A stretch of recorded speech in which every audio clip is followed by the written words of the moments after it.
P T I کی level playing field case کی سماعت پی ٹی آئی کے وکیل اور رہنما لطیف کھوسہ نے عدالت کو بتایا کہ مجھے ہدایت ملی ہے کہ کیس واپس لے لیا جائے۔ عدالت کا شکریہ اور مہربانی۔ میڈیا سے بات کرتے ہوئے لطیف کھوسہ نے کہا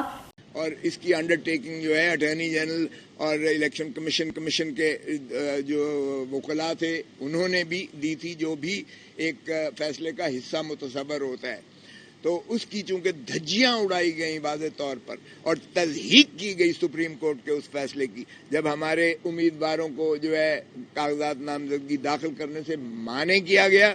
ہمارے پروپوزرز اور سیکنڈرز کو اٹھا لیا گیا، ریٹرننگ آفیسرز کے باہر ایک جمع غفیر پولیس کا اور سفید پارچات میں ان کے اپنے جو لا انفورسنگ ایجنسیز کے لوگ ہوا کرتے ہیں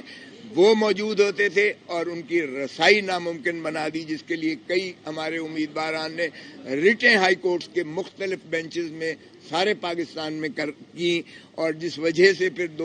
دو دن جب ایکسٹینڈ ہوئی، اضافی ہوئی، 24 تک کیا گیا، 24 دسمبر تک کاغذات نامزدگی داخل کرنے کا، تو وہ ایک آگ کا دریا پار کر کے جو ہے وہ کامیاب ہوئے، یا جس طرح سے، اور جو وکلاء بھی ساتھ جاتے تھے ان کو بھی گرفتار کر لیا جاتا تھا اور باریں پھر اٹھتی تھیں اور پھر ان کو مخلصی ملتی تھی۔